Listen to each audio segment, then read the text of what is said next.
Online education और offline education, अगर हमने ये बात शायद 2 साल पहले की होती तो शायद उस टाइम पर हम इसकी इंपॉर्टेंस एंड रेलेवेंस को नहीं समझ पाते, शायद डिफरेंस को भी इतने अच्छे से नहीं मेक आउट कर पाते। But then I believe during this pandemic हम इस difference and challenges as well as opportunities को बहुत अच्छे से और हद तक मेक आउट कर पाए हैं। But to get more much needed insights on this end हम राइटफुली जान पाए कि in the end which kind of education is more needed for an individuals growth, the integrated chambers of commerce and industry presented their third webinar on this particular topic, and the key speaker of this webinar was Mr. Kuvar Shekhar Vijendra, who's the Chancellor of Shobit University, and there were other experts also who gave their rightful insights. Please hear them out. हमारे इस खास कार्यक्रम में शोभित university chancellor कुंवर Shekhar Vijayan sir जुड़े हुए हैं। Sir, आपका बहुत बहुत स्वागत है। यहाँ हमारे इस खास कार्यक्रम में डॉक्टर नेहा शर्मा मैम जुड़ी हुई हैं। आप डायरेक्टर हैं शांति बिजनेस स्कूल के। मैम, आपका बहुत बहुत स्वागत है।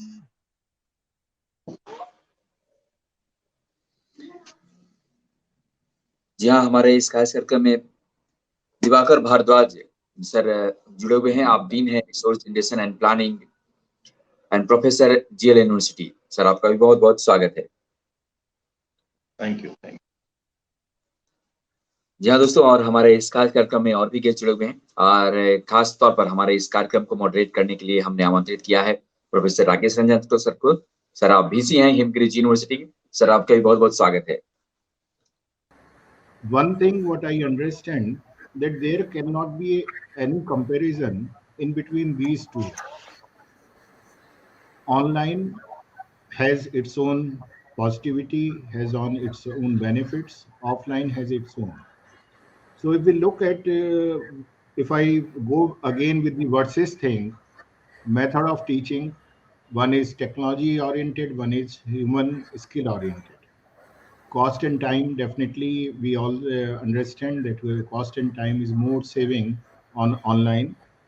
लोकेशन वाइज लोकतंत्र में सबको शिक्षा पाने का अधिकार है। नई शिक्षा नीति जब आई तो उस शिक्षा नीति में भी ये कहा गया है कि हम ना केवल ग्रॉस एनरोलमेंट रेशो को बढ़ाएंगे, साथ में हम ये इंश्योर करेंगे कि सभी को शिक्षा मिले। अब समाज में बहुत सारे लोग ऐसे हैं जो अनप्रिविलेज्ड हैं, जिनके पास ये अपॉर्चुनिटी नहीं थी और नहीं है कि वो विश्वविद्यालय में या हायर एजुकेशन इंस्टीट्यूशंस में जा सकें और वहाँ पर अपना समय व्यतीत करके शिक्षा प्राप्त कर सकें। तो ऑनलाइन एजुकेशन उनके लिए एक बूम की तरह है, जहाँ से वो लोग एक बूम की तरह उसे ले सकते हैं, अपने साथ साथ और जो जीवन की उनकी प्रक्रियाएं हैं उनके साथ साथ ले सकते हैं। तो इस फ्लेक्सिबिलिटी से इससे फायदा भी हुआ है। पेस ऑफ लर्निंग की जब हम बात करते हैं, न्यू एजुकेशन पॉलिसी में दोबारा से इस बात को कहा गया, मल्टीपल एंट्री मल्टीपल एग्जिट की बात की गई। तो मुझे लगता है कि पेस ऑफ लर्निंग में अभी तक एक बॉक्स बनाया हुआ था हम सभी लोगों ने, आपको ये डिग्री इतने साल में ले लेनी है, this is the duration, the minimum duration had been fixed and a social taboo had been there. सभी को, चाहे वो कछुए की रेस से चलने वाला बच्चा था या खरगोश की तरह दौड़ने वाला बच्चा था, हम सबसे चाहते थे वो उस ड्यूरेशन में अपने आप को पूरा करे। तो pace of learning had been prefixed. Online education has given an opportunity that pace of learning can be decided by the student also. Level of commitment, if I look, honestly, as Dr. Ranjan was telling that now we have adopted it. I know in last 2 years, we were forced to adopt it. We all said it is new normal. But honestly, if we look at, once this COVID was out for a shorter duration, we all were back to the pavilion. We were all were talking about classroom teaching. We all were talking about, and we started taking online education as a value addition. We said, okay, fine, 30%, 40%, where we do not have senior experts, where we want to interact with the world, where we want to give different exposure to our student, there only we will use online mode. Otherwise, it is good to have offline mode. It means still this issue has a potential to debate more. So what my view on this is, like two things are very important. What I understood, when there is a question of formal education, In formal education, we cannot say only online education is good or offline education is good. The word has changed, but hybrid mode has to be there. We have to ensure, we have to make a balance that a hybrid mode is there, and that hybrid mode means that where we want to add value through national international experts, where we want to interact with the industry, then we switch over to online education. However, when vocational or skill based education is concerned, then anyone, anywhere, anytime, this is possible only with online education. Easy on the pocket, it is online education. How the disadvantages or gaps of online offline education can be fulfilled by juxtaposing it against the online education. So ये जो time था, बहुत सारे students बीमार हो जाते थे, बहुत सारे अध्यापक कई बार बीमार हो जाते थे। उसमें बीमारी ऐसी थी कि वो घर पे रह के पढ़ा सकते थे किंतु कॉलेज नहीं आ सकते थे। 2 साल पहले का अगर ये समय होता तो ये स्टूडेंट्स 15-15 दिन की अपनी पढ़ाई को मिस करते, या फिर जब टीचर बीमार हुआ है तो वो 15 दिन 20 दिन क्लासेस नहीं होती।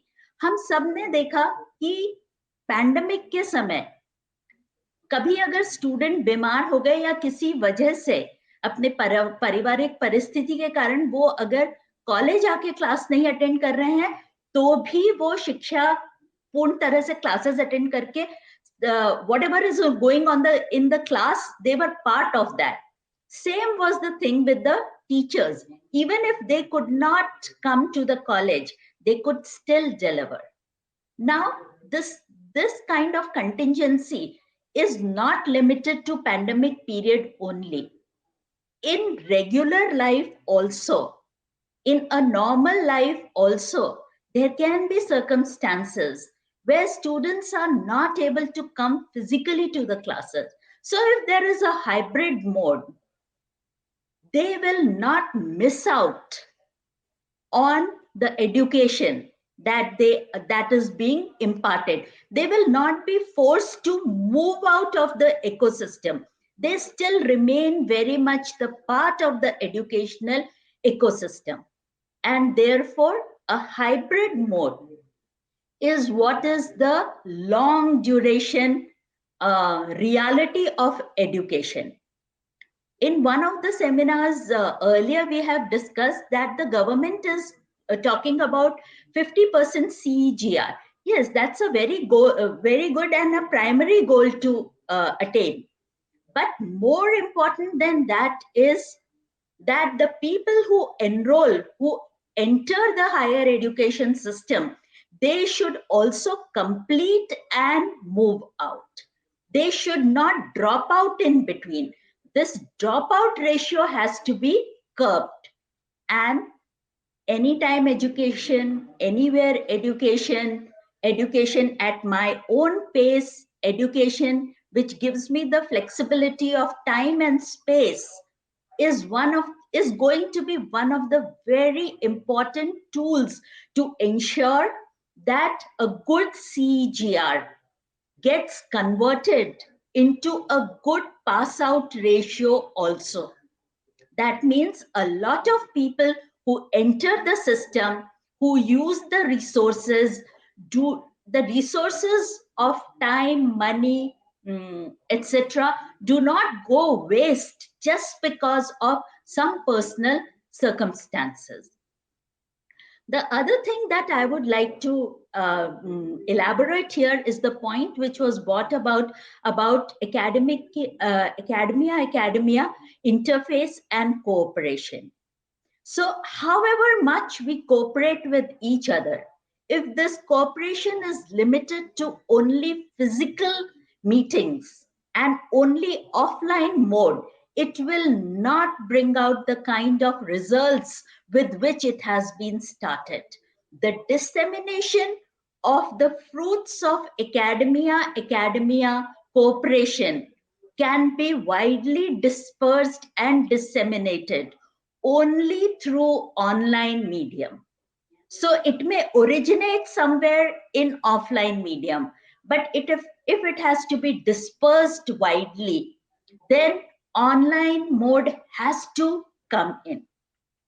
About 15 years ago, when India set about to build up a biometric ID for over 1 billion people, 1 billion of its population, it was thought to be a pipe dream. ऐसा लगता था कि हवा में बात कर रहे हैं. For such a big population, how is it possible? Today we know that Aadhaar is the reality, and Aadhaar is facilitating a lot of online business, commerce, etc. Like education in banking sector, banks were in finance sector, banks were thought to be the end all of finance. कि bank के बिना financing transaction नहीं हो सकता है. We know because of Aadhaar presence and because of technology, today fintech companies are giving a run of money to the banks. And the latest development is that the established banks are coordinating, cooperating, and synergizing with these nimble fintech companies to reach to the bottom of the pyramid and a wider population. I think this metaphor is going to work out in the educational sector also. It was thought that without these big edifices, the big universities and big physical infrastructure, education cannot be imparted. But online companies, the content creating companies, today are our biggest competitors. Today, our competitor is not another university. It is these companies who are generating content with deep pockets who are going to give us a challenge for enrolling the students. So it is time that we interface with them, synergize with them, cooperate, coordinate with them to bring out a phygital, synergized, and a synchronized platform so that we do not lose out on the advantage of having the student come to our doors rather than going to the doors of these companies only. I see it as a future. There are many challenges, no doubt about it, but the academicians have to sit together, have to put their thoughts together, forgetting what has been till now and focusing on what can be the future tomorrow. With these thoughts, I will take my leave. So I think if you are having a offline, that is has been a very plus point, which works. And I think this gave some kind of experience to you, to individual, which is very difficult to be, digitized. It is not possible, no doubt. People are working, and I think as a scientist, I have developed a field of computer-aided drug design in the country. And also abroad, I have got, it was just said, in one of the very high-level conference in France I was attending, that if you have got two idols, I mean, say two Bhagwan Ganesha, Lord Ganesha ka do aapke paas statues hain, then if you are 3 or 4, you can find out which one is the one same, which is not, so quickly. However, for a supercomputer to work, and the scientist who was giving this talk at that time, he was a Britisher, and he was operating a supercomputer from there itself, from the France, in England. He said it takes so much power, which is innumerable. No, so it means our neurons, which are in the mind, they are far faster. So there are many things which we can lack. But what is the good point is that, of course, there is also very plus points. We are having a conferences. We cannot invite a Nobel laureates. We cannot pay them the fares and the time of that person and the time of the people. So I think it is a synchronization should be there, that we should make in such a way that in offline classes also, the students are exposed to those experts in the fields through online mode. Of course, the lecturers were there, because no lecturer can have that much of a knowledge. Expertise is expertise. So what is my suggestion is that as has been said, that we should have an exchange of e-learning, preparing of this, but I think we should have some kind of, we can have a kind of, which I'm thinking also in sometimes, that we collect all the best possible lectures from the experts in the world. And if those lectures are there preserved and they are being used in a manner that they are available, of course there are many available, but I think that can be done, and then offline should be there. So the persons who are on offline can direct the students, particularly, that they are exposed to them also. Otherwise, it's very difficult. You can't call in any university or a college experts. So as an educationist, we all have to think over this problem, how we have to offer the practical conduction of our learning to our students. So this is one of the challenge. Yes, online system give the opportunity to learn anytime, anywhere, and the way I want. It is good. But there is a need to offer this platform to our student who could engage them. If any new things which comes and which is implemented, it is always seen with apprehension. I take always the example, the few years back, not few years back, hardly a decade back, for withdrawing your own money, you have to go and be in the line of the bank, and a lot of other formalities used to do. The bank used to do, and then half days gone in taking out your own money. But then there are various things, online transactions, and the banking, ATM and other things came.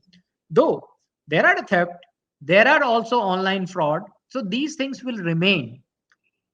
Why I wanted to take this particular example, that initially the people see any changes with skewed eye.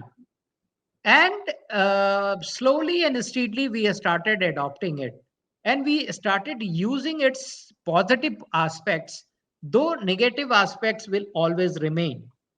Therefore, I believe that this 2 years of pandemic, to almost 2.5 years, I don't know how long it would go, but it has given us opportunity to at least explore the e-contents and e-platforms for delivering education and reaching out to the students in difficult time. And I can say that so far we are successful. So those were some of the much needed insights by experts. So that was all for today's segment. If you like today's content and video, then please don't forget to like, share and subscribe to DNP India. Keep loving us, keep showering your love, stay safe and keep watching DNP India.